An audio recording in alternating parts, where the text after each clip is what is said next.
जय हिंद दोस्तों। रोजगार निर्माण के नेक्स्ट वीडियो में आप सभी का स्वागत करता है चैंपियन स्क्वायर। आज हम आपको 25 से 30 मिनट में रोजगार निर्माण का क्विक रिवीजन कराने जा रहे हैं। रोजगार निर्माण आप भी पढ़ते हैं, मगर हम कोशिश करेंगे कि उसे एमसीक्यू फॉर्म में भी सॉल्व करें, जिससे आपका जो आने वाला टाइम है, प्रीलिम्स का टाइम अब बिल्कुल स्टार्ट हो चुका है। आप मुझे लगता है कि उम्मीद होगी कि आप प्रीलिम्स की तैयारी कर भी स्टार्ट कर चुके होंगे। तो अब उस टाइम को ध्यान रखते हुए जो मेंस के लिए प्रिपरेशन कर रहे हैं, उन दोनों सेगमेंट को ध्यान में रखते हुए हमने रोजगार निर्माण का ये एडिशन लाया हुआ है। अब आपके एग्जाम के लिए कितना इंपॉर्टेंट है और क्या क्या और भी सब्सिडरी आपके पास नॉलेज होना चाहिए, हम उसको आज डिस्कस करते हैं। चलिए, सबसे पहले चर्चा का विषय हुआ, आपका बिल्कुल टाइम वेस्ट नहीं करेंगे, आपका एक एक मिनट इंपॉर्टेंट है। अभी चर्चा में बने हुए थे भारत के नव नियुक्त श्री सीपी राधाकृष्णन जी। ये कौन है? तो ये भैया नए उपराष्ट्रपति जी हैं। ठीक, आप एक नजर देख लेते हैं, इनका क्या नाम है पूरा? सीपी राधाकृष्णन। मैक्सिमम बच्चों के जीवन में यही कंफ्यूजन आने वाला है, जब एमपीपीएससी पूछेगा वो कभी कभी पीसी राधाकृष्णन कर देगा या टीपी राधाकृष्णन कर देंगे, मगर हमको याद रखना है सीपी राधाकृष्णन। ठीक, एक नजर देख लेते हैं। सीपी राधाकृष्णन देश के 15वें उपराष्ट्रपति बन गए हैं। इनको क्या है, इनको शपथ किसके द्वारा प्रदान की गई? देख लीजिए, राष्ट्रपति श्रीमती द्रौपदी मुर्मू जी की, या जो कि राष्ट्रपति भवन में इनके द्वारा शपथ दिलाई गई। ठीक है, साथ ही साथ अब हमारे लिए और क्या क्या इंपॉर्टेंट हो सकता है, तो देखिए कि सीपी राधाकृष्णन ने उपराष्ट्रपति पद के लिए हुए चुनाव में इनके जो अगेंस्ट में कौन, अपोनेंट में कौन खड़े हुए थे, ये हमारे लिए ये भी एक क्वेश्चंस का एक सब्जेक्ट बन सकता है। तो उसमें बताना पड़ेगा कि बी सुदर्शन रेड्डी। ठीक, ये हाईकोर्ट के चीफ जस्टिस रह चुके हैं, तो उनको हराकर ये चुनाव उन्होंने जीता है। अब ये देखिए कुल टोटल मतदान कितना है, तो कुल टोटल 781 का कुल टोटल मतदान था, जिसमें 767 लोगों ने मतदान किया, जिसमें से 98.2% मतदान दर्ज हुआ। उपराष्ट्रपति के प्रत्याशी श्री सीपी राधाकृष्णन जी को 452 पद और बी सुदर्शन रेड्डी जी को 300 पद मत प्राप्त हुए। अब हमारे लिए बस इंपॉर्टेंट ये है 781, बी सुदर्शन रेड्डी इनके अपोनेंट में खड़े हुए थे और 15वें नंबर के उपराष्ट्रपति हैं। तो अब आप याद रखिएगा 14वें नंबर का कौन सा है। ये क्वेश्चन का पैटर्न मैं बता रहा हूँ, 14वें नंबर के कौन से हो सकते हैं, 13वें नंबर के कौन से हो सकते हैं, और साथ ही साथ एक्स्ट्रा कौन सा इसके लिए जो हमारा राज्य व्यवस्था का एक टॉपिक है उससे संबंधित है, क्योंकि एक एमपीपीएससी में प्रीलिम्स से क्वेश्चन आता है कौन सा, नियुक्ति वाला, तो पक्का नियुक्ति से क्वेश्चन वो पूछेगा। ठीक, और चर्चा में बने हुए थे, तो जैसे आर्टिकल अनुच्छेद 63 में उपराष्ट्रपति के पद का उल्लेख है। बिल्कुल सही बात है, ये पद का उल्लेख यानी कि प्रावधान बोल सकते हैं। ठीक, फिर अनुच्छेद, ये आपका हो सकता है प्रीलिम्स में ये ना पूछ के ये पूछ ले। आर्टिकल 64 में उपराष्ट्रपति क्या होगा? राज्यसभा का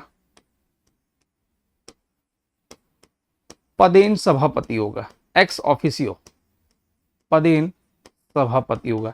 ये भी हमको पता नहीं चाहिए। फिर साथ ही साथ इनके वेतन भत्ते जो हैं, वेतन भत्ते ये किस अनुसूची में होंगे? तो ये दूसरी अनुसूची 2 सेकंड अनुसूची में इनके वेतन भत्ते का उल्लेख मिलेगा। 5 वर्ष का कार्यकाल देखने को मिलेगा। ठीक, बस हमारे लिए यही काम की चीज है जो छोटा छोटा आपको तैयार रखना है। ठीक, फिर नेक्स्ट खबर आती है केरल बना क्या? देश का पहला वरिष्ठ नागरिक आयोग। अब ये किस सेगमेंट का है? तो हमारे पेपर 2 पार्ट बी का सेगमेंट है, जिसमें वृद्धजन से संबंधित जो मुद्दे आते हैं उसमें आप इसको यूटिलाइज कर सकते हैं। चलिए, ये मेंस वालों के लिए बहुत इंपॉर्टेंट है, मगर प्रीलिम्स वालों के लिए भी इंपॉर्टेंट है दोस्तों। क्योंकि ये देश का पहला वरिष्ठ नागरिक आयोग है। ठीक है, केरल बना देश का पहला राज्य जिसमें वृद्ध आबादी का कल्याण, संरक्षण, पुनर्वास सुनिश्चित करने के लिए वरिष्ठ नागरिकों के लिए एक आयोग बनाया गया। भारत जैसे देश में नहीं, पूरे वर्ल्ड में अब जो हमारी बढ़ती हुई जो बुजुर्ग की आबादी है, उनको लोग 2 तरीके से देख रहे हैं। एक उन्हें भार के तौर पे देख रहे हैं, और एक आबादी वो है जो इन्हें अपॉर्चुनिटी के तौर पे देख रहे हैं। जैसे एक भारत जैसा देश, मतलब हमारे माननीय प्रधानमंत्री मोदी जी का कहना है कि ये वृद्ध नहीं है, इनके पास बहुत सारा एक्सपीरियंस है, और इस अनुभव के माध्यम से देश को हम विकासशील से लेकर विकसित राष्ट्र बना सकते हैं। याद रखिए, 60 से 65 वर्ष के जब वो लोग रिटायर कर जाते हैं हमारे पूर्व जो हमारे वृद्ध जन हैं, तो वो वृद्ध रिटायर नहीं हुए, जिंदगी से रिटायर नहीं हुए, उस पद से रिटायर हुए। उनके पास जो कम से कम 35 वर्ष का जो अनुभव है, ये इन 35 वर्षों का अनुभव कहीं ना कहीं देश की विकासशील से विकसित राष्ट्र बनने की जो छोटे छोटे कॉन्ट्रीब्यूशन हो सकता है, वो यूटिलाइजेशन हो सकता है। तो इसको आपदा को लोग क्या करते हैं, कुछ आपदा को आपदा के तौर पे देखते हैं। ये जो उनको लगता है कि ये लाइबिलिटी है हमारे लिए, बड़े बुजुर्ग नहीं। हमारा भारतीय जो संस्कार है, भारतीय संस्कृति है, हमेशा अपने बड़ों को एक ईश्वर की भांति माना गया है। हमारे लिए हमारे पूर्वज हैं, जो हमारे बड़े हैं, एल्डर्स हैं, ये हमारे लिए आदरणीय है। और आदरणीय लोगों का हमेशा हमारे लिए दिल में अहम स्थान होता है। उन संस्कार, वो उन्हीं के संस्कार हैं। याद करिए बचपन में जब दादाजी हमको उंगली पकड़ के ले जाते थे मंदिर में, और हमको नहीं पता था कि सामने मंदिर में कैसे झुकना है। उन्होंने सजदा करना सिखाया, झुकना सिखाया, अभिवादन करना सिखाया, नमस्ते करना सिखाया, प्रणाम करना सिखाया। मैं एक्स्ट्रा बता रहा हूँ आपको। और इस तरीके से हमारे अंदर धीरे धीरे संस्कार का बीजारोपण किया गया। बस यही काम अब भारत सरकार भी और केरल की सरकार ने भी किया कि अब इनके अनुभव का भी फायदा राज्य को भी मिलेगा, और साथ ही साथ हम उनके टेक केयर भी करेंगे। चलिए एक नजर और जान लेते हैं। ठीक है, इनका कल्याण के लिए, इनके संरक्षण के लिए और इनके पुनर्वास के सुनिश्चित करने के लिए एक आयोग का गठन किया गया। बस हमारे लिए काम की चीज ये है। अब देखो साथ ही साथ क्या किया है, तो भारत सरकार ने एक चीज चालू की है जो कि अभी पिछले वर्ष चर्चा में थी, आयुष्मान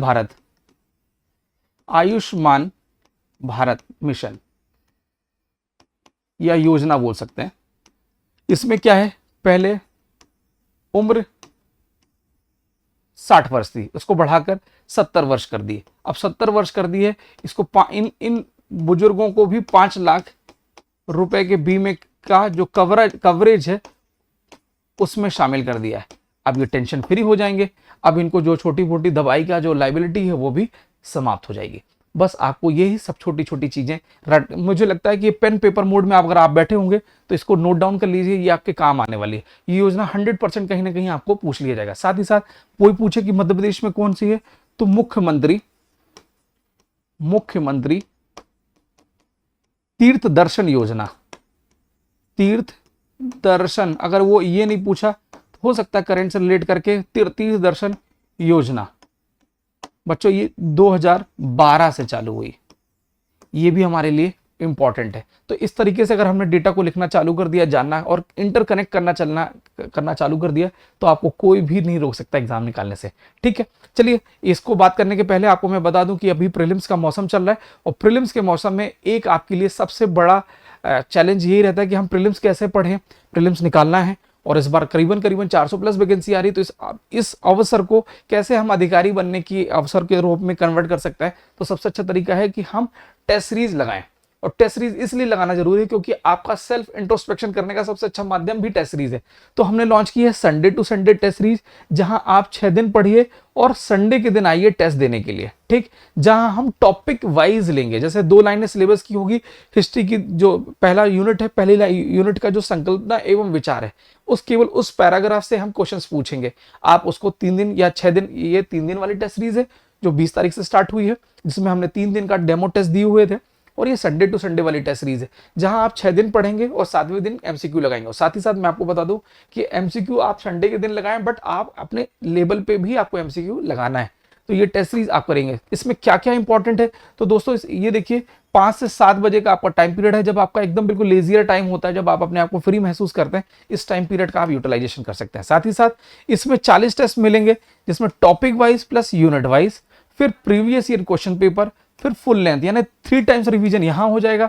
और ये वाले में 16 टॉपिक प्लस जो कुछ यूनिट कुछ topic wise, total 16 test, unit wise में 10 टेस्ट, और PYQ फोकस टेस्ट में 10 क्वेश्चंस, 10 टेस्ट, और साथ ही साथ फुल लेंथ में 10 टेस्ट। ये टोटल आपका 4 टाइम्स रिवीजन होने जा रहा है। ठीक, हम साथ ही साथ क्या देंगे, ऑफलाइन टेस्ट सीरीज में, ये दोनों ऑनलाइन और ऑफलाइन दोनों माध्यम है। ऑफलाइन टेस्ट सीरीज में हम क्या करेंगे, 1-to-1 इंटरेक्शन कराने का भी सिस्टम है। 1-to-1, वैसे ऑनलाइन में भी हम कोशिश कर रहे हैं कि आपसे हफ्ते में एक बार जरूर आपसे बात करें कि कैसे आपको पढ़ना चाहिए, क्या स्ट्रेटेजी होना चाहिए। साथ ही साथ 1-to-1 डाउट सेशन होगा, जो कि ऑनलाइन में भी आपको ये मिल जाएगा। OMR जो आप क्या कर रहे हैं, ऑनलाइन वाले बच्चे पहले मोबाइल से टिक कर करके होता था काम, मगर हमने बोला कि नहीं, आपको OMR आपको मिल जाएगी प्रिंटेड फॉर्म में, और या हम आपको PDF भेज देंगे, उसका प्रिंट आउट ले लीजिए, उसको भरिए, और जो ऑफलाइन वाले बच्चे जिस एग्जाम को दे रहे हैं उसी मोड में आप भी घर में बैठ के ईमानदारी के साथ एग्जाम दीजिए। उसका रिजल्ट और आपका रिजल्ट ऑनलाइन ऑफलाइन दोनों को मिलाकर रिजल्ट हम जनरेट करेंगे, आपको वही फीलिंग आएगी जो MPPSC माने चाहिए। तो ये भी चीज हो जाएगी। साथ ही साथ हार्ड कॉपी में अभी आपको मॉडल आंसर की मिलेंगे, और ऑनलाइन वालों के लिए PDF अरेंज हो जाएगी, जो कि अगर मध्य प्रदेश में सिंगरौली से हैं, बैतूल से हैं, जो ग्वालियर से हैं, तो उनके लिए वो हम आपको व्हाट्सएप पे आपको क्या कह सकते हैं, आपकी PDF मिल जाएगी। साथ ही साथ जो ऑफलाइन मोड में आ रहे हैं उनके लिए हार्ड कॉपी मिल जाएगी। और सबसे important previous year questions paper हम अरेंज करा रहे हैं। तो ये शुरू मुझे लगता है कि अगर आप इस तरीके से चेक करेंगे तो ये आपके लिए बड़ी हितकारी सिद्ध होने वाली है। हिंदी इंग्लिश दोनों मीडियम में है, फिर ऑनलाइन ऑफलाइन दोनों मीडियम में। ठीक, साथ ही साथ हम बता दें कि आप सर पढ़ें कैसे, हमारे पास नोट्स नहीं है, तो भैया हमने स्पेशल 10 की 10 यूनिट प्रिपेयर हो गई है हमारे साइड से। ये बहुत ही अच्छे नोट्स हैं। मध्य प्रदेश की जितनी ऑथेंटिक किताब हो सकती थी, भारत सरकार के जितने ऑथेंटिक सोर्स हो सकते थे, उन सबको समाहित करके हमने 10 की 10 यूनिट प्रिपेयर करवा ली है, और आप बहुत ही न्यूनतम शुल्क में आपको ये प्राप्त हो जाएगा। नंबर है 9039030349 और लास्ट में 348। ठीक, ये 48 या 49 दोनों में से किसी पे लगाइए, और इसको अपना बुकिंग है इसको ऑर्डर करिए, और ये 10 के 10 यूनिट्स अपना सुनिश्चित करिए। वो बच्चे जो इंग्लिश मीडियम में हैं बिल्कुल मत परेशान होइए, इंग्लिश मीडियम के लिए भी यही same to same English medium के नोट्स बने हैं, और ये गूगल ट्रांसलेटेड नहीं है दोस्त। एक्चुअल इंग्लिश मीडियम के जो भी अच्छे टॉपर्स हो सकते थे, उन टॉपर्स के द्वारा रिकमेंडेड पूरी जितनी मेहनत थी, और उन्होंने जो जो सोर्स को पकड़े हैं उसी को ध्यान में रखते हुए इंग्लिश मीडियम के 10 के 10 नोट्स हमारे प्रिपेयर हो गए हैं। ठीक है, साथ ही साथ वो लोग जिनको लग रहा है कि हमारे प्रीलिम्स की तैयारी नहीं हो पा रही, सर हमको प्रॉपर मेंटर नहीं मिल पा रहे हैं, हमको कभी कभी पढ़ने में मन नहीं करता, तो वो बिल्कुल मत परेशान होइए। उनके लिए भी हमारी स्पेशल प्रीलिम्स की क्लासेस चालू हो चुकी है, जहां ऑफलाइन माध्यम में 4,999 में प्रीलिम्स की हम बैच दे रहे हैं, फिर 5,999 में प्रीलिम्स का बैच प्लस नोट्स मिलेगा, और 6,999 बैच नोट्स और टेस्ट सीरीज। मात्र इतने न्यूनतम शुल्क में हम आपको इस प्रीलिम्स में धूमधाम से ना केवल पास कराएंगे बल्कि मेंस के लायक बना देंगे। और मेंस में आपको याद रखिएगा कि मेंस में हम लिखना एक वन स्टॉप सोल्यूशन है चैंपियन स्क्वायर। अगर एक बार आपने आंसर राइटिंग और टेस्ट सीरीज अगर आपने ज्वाइन कर ली तो आपको पलट के देखने की जरूरत नहीं है। और ऑनलाइन माध्यम में अगर जो इंदौर नहीं आ सकते कोई बात नहीं, हम आपके पास पहुंच जाते हैं 999 के न्यूनतम शुल्क के साथ हम आपके पास पहुंच जाएंगे, जहां लाइव फ्रॉम क्लासरूम आपको मिलेगा। जो चीजें लाइव फ्रॉम क्लासरूम का तात्पर्य क्या है, जो टीचर अभी पढ़ा रहे हैं जैसे क्रिकेट में लाइव देखते हैं वैसे ही यहाँ आपको लाइव टीचर पढ़ाएंगे, फिर वो उस टाइम पीरियड के बाद वो रिकॉर्ड हो जाएगा, तो रिकॉर्डेड तो मिलेगा ही, बट लाइव फ्रॉम क्लासरूम का भी आपको आनंद प्राप्त मिलेगा।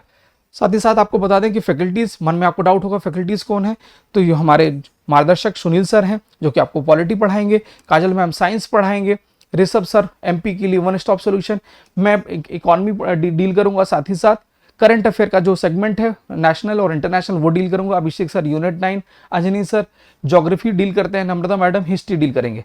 तो ओवरऑल एक कंप्लीट पैकेज है जहां हम आपको डाउट सेशन, कंप्लीट बुक्स मिल जाएंगी, टेस्ट सीरीज मिल जाएगी, और एक्सपर्ट फैकल्टी जो आपको एक अच्छा स्टूडेंट बना देगी। चलिए मुद्दे पे आते हैं, टाइम को वेस्ट ना करते हुए। हमने बहुत सारे क्वेश्चंस बच्चों के आते थे, तो उस क्वेश्चन का सॉल्यूशन हमने सीधे ये दे दिया कि एक बार ये वीडियो देख लीजिए और अपने जितने भी शंका का समाधान कर लीजिए। चलिए फिर एक नया चर्चा का विषय है अनुतिन चानविराकुल। ये कौन है, तो ये थाईलैंड के नवनियुक्त कौन है, ये प्रधानमंत्री हैं। किस नंबर के, तो ये 32वें नंबर का है। और ये नियुक्ति से एक क्वेश्चन नेशनल हो या इंटरनेशनल हो आपसे क्वेश्चन जरूर पूछा जाएगा। और याद रखिए कि हमको बस इतनी अच्छे तरीके से अगर अवेयर हो गए तो हमको कोई भी नहीं रोक सकता। बस हमको याद रखना है कि नवीन नियुक्ति में थाईलैंड के प्रधानमंत्री कौन बने, अनुतिन चानविराकुल। ठीक, अब थाईलैंड के साथ साथ क्या क्या हो सकता है, तो भैया थाईलैंड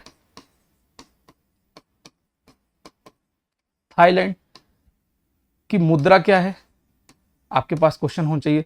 वहां का धर्म कैसा है, ठीक, जैसे थाईलैंड की मुद्रा बाट है, धर्म बौद्ध धर्म बोल सकता है। ठीक, फिर राजधानी क्या है, यह भी पूछा जा सकता है। तो बैंकॉक है। अरे बैंकॉक, बैंकॉक।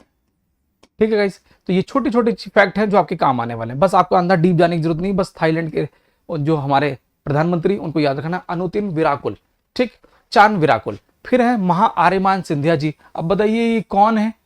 तो ये हमारे जो अभी मिनिस्ट्री ऑफ आईटी हैं, information and technology, Jyotiraditya Scindia ji, उनके सुपुत्र जी हैं महा आर्यमान सिंधिया। अब ये क्या इनका, इन्होंने कुछ अचीवमेंट प्राप्त किया है, तो मध्य प्रदेश क्रिकेट एसोसिएशन के अध्यक्ष बने। ठीक, अब इसका हेडक्वार्टर कहाँ है? इसका हेडक्वार्टर इंदौर में है, ये याद रखिए, इंदौर में इसका हेडक्वार्टर है।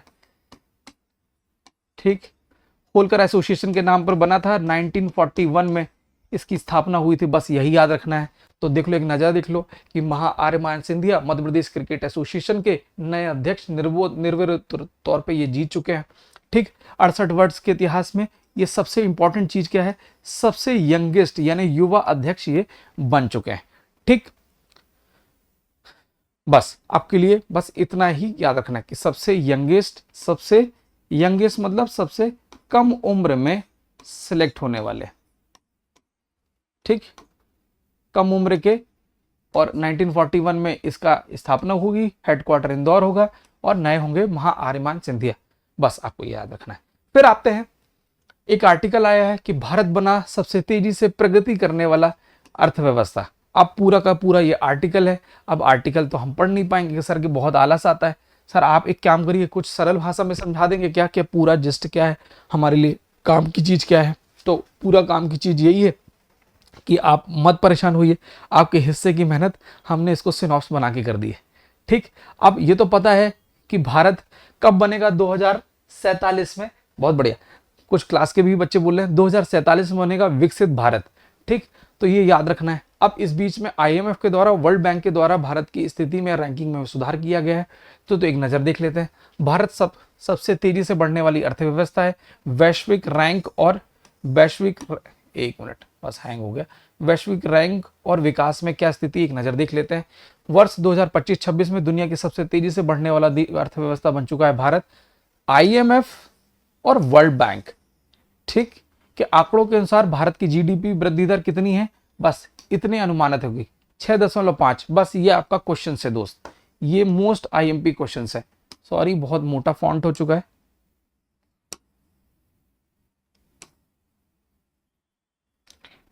6.5, और यही आपका क्वेश्चन है। इसको रट लेना है, रट्टा मान लो इसको, ये सीधे के सीधे क्वेश्चन आता है। 2024-25 में जीडीपी पे ये बिल्कुल आईएमएफ ने अज्यूम कर दिया कि 6.5 की ग्रोथ के साथ तेजी से आगे बढ़ेगा। 2024-25 में दुनिया की 5 बड़ी अर्थव्यवस्थाओं में से भारत की चौथी रैंक है। तो भैया पहला कौन है? यूएसए है, फिर आएगा अपना चीन हो जाएगा, फिर आ जाएगा हमारा जर्मनी, ठीक, फिर आएगा भारत, फिर आएगा जापान। ठीक, क्लियर है?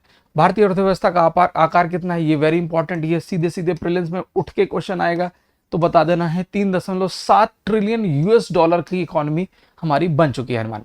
फिर प्रति व्यक्ति आय कितनी, पर कैपिटा इनकम कितनी है? तो लगभग 4050 यूएस डॉलर हो चुकी है। सकल घरेलू उत्पाद में सेवाओं का योगदान कितना है? 54%, 28% और 18%। 8 दूनी 16, 4 20, टोटल हो गए 100। 54%, 28% और 18%। ठीक है गाइस, इसको थोड़ा सा आपको याद रखना है। फिर रोजगार और श्रम की स्थिति, रोजगार कितना दे रहा है और श्रम कितना दे रहा है? तो भैया भारत की कुल श्रम शक्ति कितनी है, काम करने वालों की संख्या कितनी है? 66 करोड़। फिर कृषि क्षेत्र में रोजगार 36% डायरेक्ट दे रहा है, और उद्योग और सेवा क्षेत्र में लगभग 64% में ये लोग क्या रोजगार प्रदान कर रहा है, और इसमें श्रम शक्ति लगी हुई है। वैश्विक निवेश और व्यापार की बात कर लिया जाए तो एफडीआई इनफ्लो में, वैश्विक यानी विदेशी निवेश के प्रवाह की बात करें तो वर्ष 2025 में कितना अनुमानित है? तो 70 अरब यूएस डॉलर का इन्वेस्टमेंट अनुमानित है। निर्यात अनुमानित तो 2025 में 697.2 अरब यूएस डॉलर अनुमानित है। ठीक, ये आपका निर्यात से ज्यादा आयात देख लो, क्योंकि ये इंपॉर्टेंट फैक्टर आता है कभी कभी क्वेश्चंस। मुद्रास्फीति यानी इसका इंग्लिश में बोलेंगे कि इन्फ्लेशन रेट कितना है? तो 5% का इन्फ्लेशन रेट है। सरकारी रेंट कोई इंपॉर्टेंट नहीं है। फिर बस यही देखना है कि भारत दुनिया की तीसरी सबसे बड़ी उपभोक्ता यानी पीपीपी के आधार पर ये तीसरी सबसे बड़ी अर्थव्यवस्था है। डिजिटल अर्थव्यवस्था और स्टार्टअप को तेजी से ग्रोथ मिल रही है। साथ ही साथ युवा जनसंख्या 64% की युवा जनसंख्या। अब युवा जनसंख्या किसको बोलेंगे? जो 65 से लेके 64 वर्ष का ये पूरा ये काम करने वाला जो वर्किंग प्रोफेशनल्स हो सकते हैं, जिसमें जिसका रिटायरमेंट होने की टाइम पीरियड। तो भारत को भविष्य की आर्थिक शक्ति बनाने में सबसे बड़ा योगदान इन 64% जो हमारी श्रम शक्ति है वो कहीं ना कहीं बड़ा योगदान देगी। चलिए फिर हॉकी, ये हमारा अभी चर्चा का विषय चल रहा था कि पुरुष हॉकी एशिया कप अभी हुआ है और इसमें भारत हो गया है विजयी।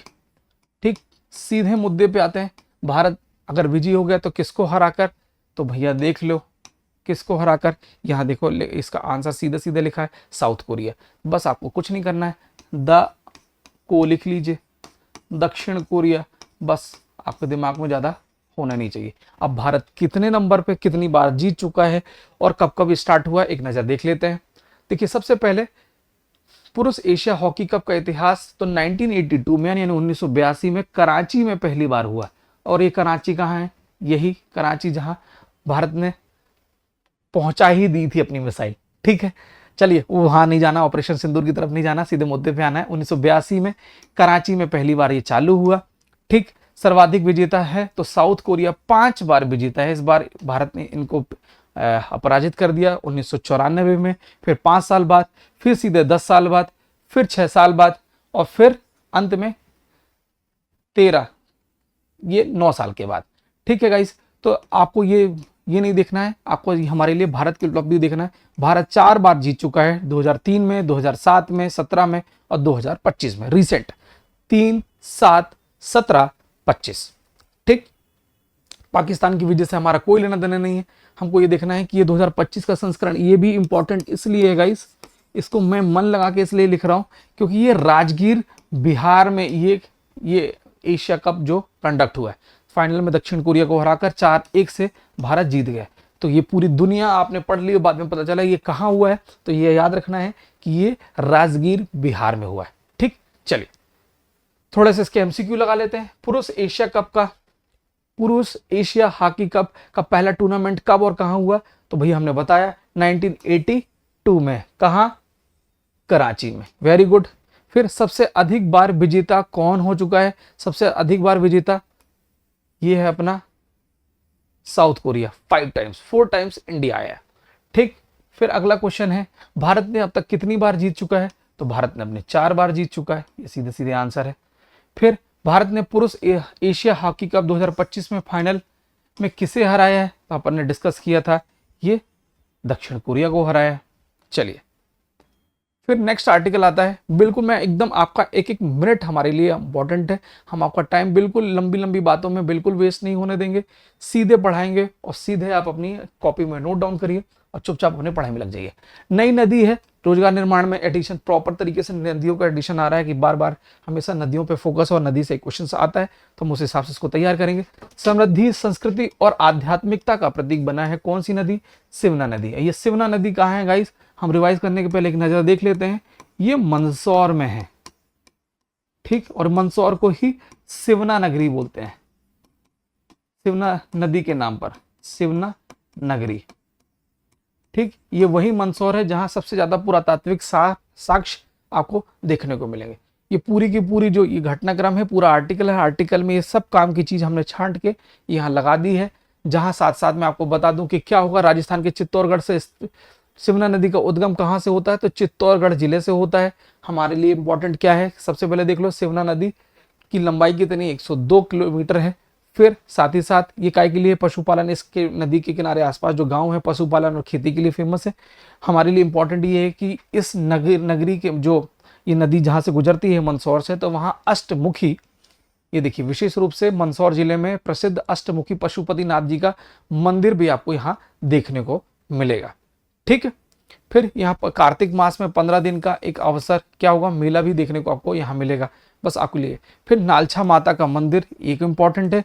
और सौंधनी, ये 2023 या 22 का ये क्वेश्चन है, ये 23 का क्वेश्चन है, ये एक बार क्वेश्चन आ चुका है। यहाँ क्या है? विजय स्तंभ रखे गए हैं, इसलिए सौंधनी ये फेमस चर्चा का विषय बना है। चलिए एक क्विक रिविजन कर लेते हैं। सिवना नदी, सिवना नदी का है सभी, सिवना नदी का उद्गम है ये कायथन गांव मंदसौर जिला में देखने को मिलेगा। ठीक, ये नदी। फिर प्रवाह इसका कुछ भाग राजस्थान में होगा, कंफ्यूज नहीं होना है, हमको ये देखना है कि मंदसौर से इसका उद्गम मिलेगा। यह नदी मंदसौर नगर से होकर बहती है। कुल लंबाई 102 किलोमीटर है। नोट डाउन करते चलिएगा। मैं उम्मीद करता हूं कि आप कॉपी पेन लेके बैठिए, जो आपके लिए बड़ा बेनिफिशियल होने वाला है। क्यों? कॉपी पेन के बिना आप बैठते हैं तो आपको चीजें याद तो होगी, उतनी तेजी से भुला भी जाती हैं। तो पेन कॉपी मोड में बैठेंगे तो बहुत हितकारी सिद्ध होने वाला है आपके लिए। फिर सांस्कृतिक महत्व क्या है? मंदसौर के प्रसिद्ध पशुपालन, ये 4 मुखी नहीं अष्टमुखी है प्रभु, कोई बात नहीं, टाइपिंग एरर हो जाता है। मंदसौर के प्रसिद्ध कौन सा? पशुपतिनाथ मंदिर। और ये कौन किन पे समर्पित है? तो ये भगवान शंकर यानी शिव पर समर्पित शिवलिंग है। ठीक, फिर ये जल प्रणाली कौन सी है? तो चंबल नदी जल प्रणाली, ये इसकी सहायक नदियों में होगी। चंबल नदी की सहायक नदी है। और ये याद रखिए, चंबल नदी जाना पाव से निकलती है भाई, जाना पाव। ठीक, महू के जाना पाव से निकलती है। और ये वो जगह है जहां मध्य प्रदेश की एकमात्र जगह है जहां मैं आने वाले टाइम में एक रील बनाने वाला हूं। 7.5 नदियों का उद्गम है। 1 नहीं, 2 नहीं, 3 नहीं, 6 भी नहीं, 7.5 नदियों का उद्गम है। ठीक, आपके मन में ये क्वेश्चन आ गया कि सर क्या है, तो एक बार आप भी रिसर्च करिएगा कि ये आखिर ये क्या वो सर ने बोल दिया। मगर ये एक बात है, ऑफिशियल तरीके से परशुराम जी का जो मंदिर है वहां जाना पाव में, वहां एकदम फ्लैक्स में लिखा हुआ 7.5 नदियों का उद्गम है। ठीक, थोड़ा रिसर्च कर लीजिएगा आप लोग भी। फिर विशेष पहचान क्या है? मंदसौर को सिवना नगरी के तौर पे पुकारा जाता है। तो ये नगरी की पहचान जो है वो सिवना नगरी के तौर पे भी है। ठीक है, चलिए मुद्दे पे आते हैं। इसका थोड़ा सा एमसीक्यू लगा लेते हैं। चलिए, पहला क्वेश्चन क्या है गाइस? सिवना नदी का उद्गम कहाँ होता है? चलिए बताइए बताइए। अमरकंटक से, कायथन गांव से, महेश्वर से, पचमढ़ी से। बहुत बढ़िया, कायथन गांव से। फिर सिवना नदी किस नगर से होकर गुजरती है? चलिए, आंसर देने की जरूरत नहीं है, ऑप्शन दिखाने की जरूरत नहीं है, किस नगर से होकर गुजरती है? बहुत बढ़िया, मंदसौर से। क्लासरूम वाले बच्चे भी बोलते जा रहे हैं। फिर सिवना नदी किस नदी की सहायक नदी है? बताइए, बेतवा की, नर्मदा जी की, चंबल की और छिपरा की। ठीक, ऑनलाइन बताइए, आपको 5 सेकंड का समय दे रहे हैं, बताइए। ठीक है, बहुत बढ़िया, ये चंबल नदी है। फिर सिवना नगरी किसे कहा जाता है? तो मंदसौर को बोला जाता है। फिर सिवना नदी की अनुमानित लंबाई कितनी है? लगभग 100 किलोमीटर, 102 है, वैसे एक्चुअल में 102 है ये।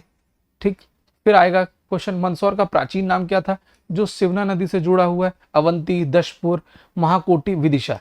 तो दशपुर। ये प्रिंट क्वेश्चन है दोस्त, इसको याद रखिए, ये प्रिंट क्वेश्चन है, आना ही आना है।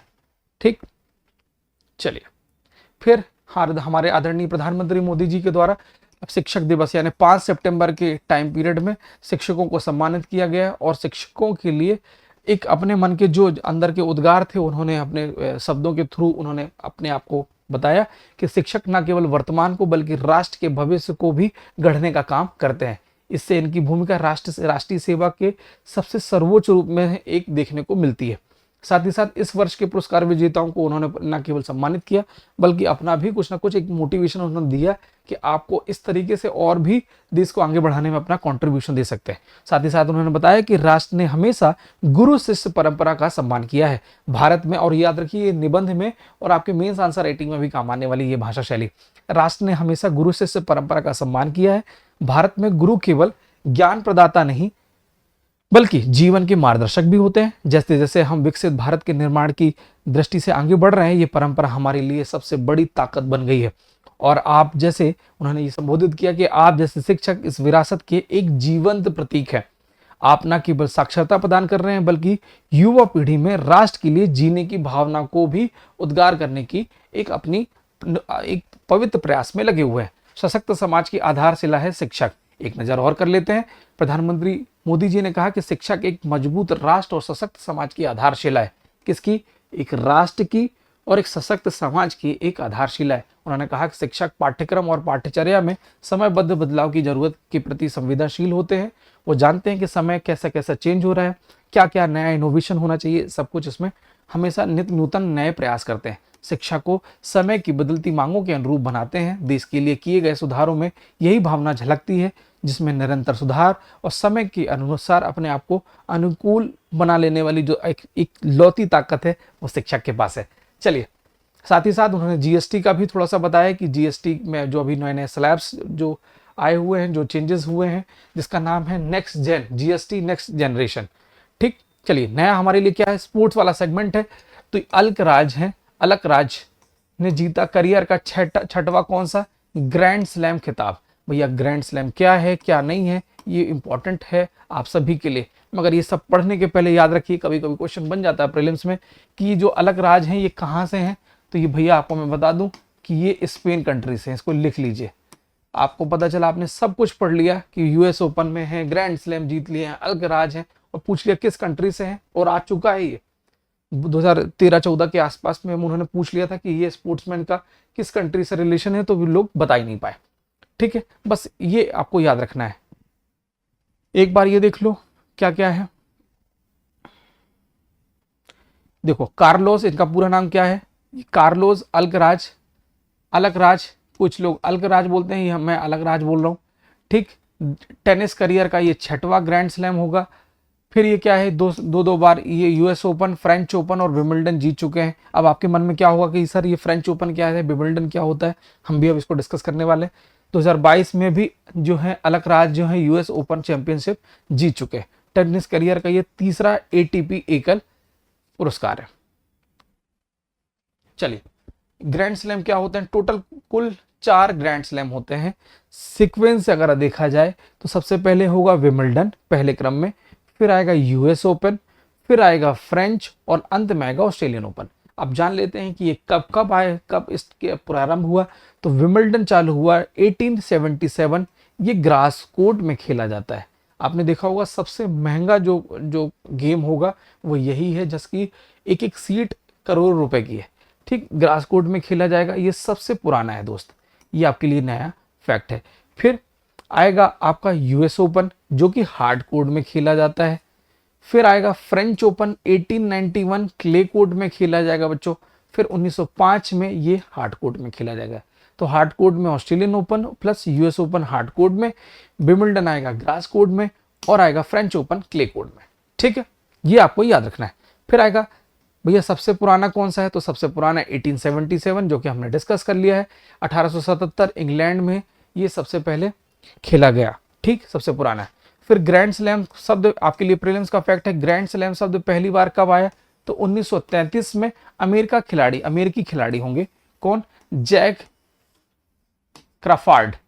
ठीक, जैक क्रॉफर्ड, जिन्होंने इसको पहली बार ये लोकप्रिय शब्द तौर पे दिया। एक ही कैलेंडर वर्ष में चारों जीतने वाले को ग्रैंड स्लैम बोला जाता है। ठीक, भारत ने मुख्यतः डबल्स, मिक्स डबल्स में जीत हर की है, जिसमें लीडर नहीं हो गया, लिएंडर पेस होंगे, महेश भूपति होंगे, सानिया मिर्जा होंगी और रोहन बोपन्ना होगा। कभी कभी प्लेयर्स के नाम पूछ लिया जाता है, सही जोड़ेंगे तो हमको थोड़ा सा इसको प्रिपेयर करना है। ठीक है, चलिए एक बार एमसीक्यू लगा लेते हैं। सबसे पुराना ग्रैंड स्लैम कौन है प्यारे बच्चों, बहुत बढ़िया, ये है विंबलडन। फिर फ्रेंच ओपन किस तरह के सरफेस होगा, हार्ड कोर्ट में, क्ले कोर्ट में, ग्रास कोर्ट में, कारपेट में, बहुत बढ़िया फ्रेंच कोर्ट। 1 मिनट में ही आपको आंसर देना है, ये है क्ले कोर्ट में। ठीक, फिर आता है ग्रैंड स्लैम पहली बार किस वर्ष चर्चा में आया, तो ये आया 1933 में आया। ठीक, समय नहीं वेस्ट करेंगे, सीधे याद कराएंगे और आपको याद रखना है। एटीपी रैंकिंग ग्रैंड स्लैम में विजेता को कितना दिया जाता है, तो मैक्सिमम अधिक से अधिक 2000 अंक देखने को मिलेंगे विजेता को। किस भारतीय खिलाड़ी ने ग्रैंड स्लैम मिक्स डबल में खिताब जीता है, तो ये उपरोक्त में से सही होंगे, सानिया मिर्जा भी हैं, रोहन बोपन्ना भी हैं, महेश भूपति भी हैं। विंबलडन 2025 का विजेता कौन बना है, तो भैया विंबलडन 2025 विंबलडन का है, देख लो, ये उसका नाम है जानिक सिन्नर। ठीक, बस आपको ये देख लेना है। चलिए, तो ये रहा आज का पूरा वीडियो और टेस्ट सीरीज। आपको फिर से मैं बता दूं कि इस बार की वैकेंसी बल्क अमाउंट में आने वाली है, तो टेस्ट सीरीज मत छोड़िएगा, टेस्ट सीरीज की इंपॉर्टेंस समझिए। ये आपको धीरे धीरे करते करते उस सीढ़ी के एक एक पायदान को आप पहुंचते जाएंगे, और एक टाइम आएगा कि आप सफलता के मुकाम में होंगे, सर्वोच्च शिखर में होंगे। चैंपियन स्क्वायर हर कदम में आपका साथ देगा, कैसे आप अपने जीवन में बेहतर कर पाएं, नोट्स के मामले में, टेस्ट सीरीज के मामले में, पर्सनल मेंटरशिप के मामले में, और समय समय पर फ्री ऑफ कंटेंट के मामले में भी आपको हमेशा हम आपके साथ खड़े हुए मिलेंगे, हर कदम में साथ चलते हुए मिलेंगे। इसी प्रकार के वीडियो के लिए जुड़े रहें चैंपियन स्क्वायर के साथ। तब तक के लिए स्टे ट्यून, जय हिंद, जय भारत।